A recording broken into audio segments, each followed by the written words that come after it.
Lose yourself in the music the moment you own it. You better never let it go. You only get one shot. Do not miss your chance to blow. This is the opportunity of a lifetime. Go. A very famous line from the rapper of Marshall Mathers, also known as Eminem, and where in the film of 8 Mile, it depicts his life story, where he starts at the absolute bottom, and he continues to fight and rap against better people than him until he becomes what we know as one of the greatest rappers of all time today, and he still continues to hold that title. This was the first thing that came to mind when presented with today's quotation, which states, "The fall of dropping water wears away the stone," by Lucretius. Where this author goes on to say that if you continue to try, you will be able to conquer even the unbreakable. We can see this today through 2 key arguments. First, confidence tends to persuade. And secondly, persistence leads to success. Looking into our first argument, we look towards the conversion theory. Now, this theory stems from the field of psychology, and this theory goes on to say that when placed in a group, the majority opinion tends to not believe in their beliefs as strong because they are more comfortable in their numbers.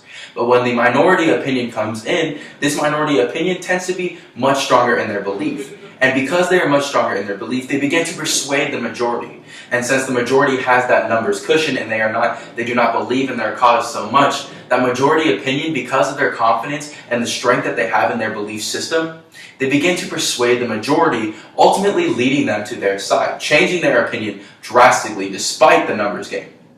Now we can take this and directly apply this to Gloria Richardson.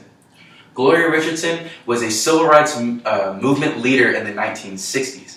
Now, this was a crucial time in United States history where the African American civil rights movement were fighting for their rights to be able to vote, to be seen as equal to their Caucasian counterparts. And for Gloria Richardson, this was extremely hard. Being a woman in this time, in addition to being African American, this lifestyle was so much harder for her. But yet she continued to fight and fight and fight. And ultimately, she became as one of the greatest leaders in this movement.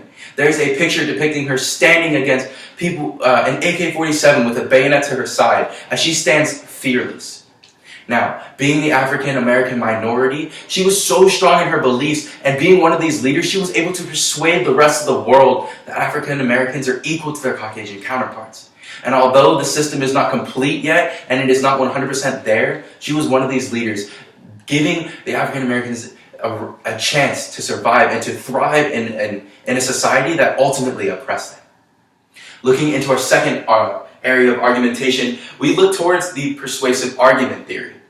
Now, this theory goes on to say that when groups get together, there's always an argument to be had. And when you want to persuade people, you tend to have a more extreme argument. The more extreme argument that you have, the more you try to push it. And ultimately, at the end, you will come to an extreme conclusion.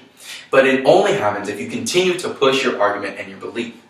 Now, we take this and apply it to Pete Carroll. Pete Carroll is the leading coach of the Seattle Seahawks. And for the NFL, the National Football League, they did not want to acknowledge the fact that concussions were a massive problem. But Pete Carroll knew this and ultimately implemented in the shoulder hitting system, where instead of hitting people with your head going in head first, you hit them with your shoulder, ultimately leading to a more effective hit and a better game.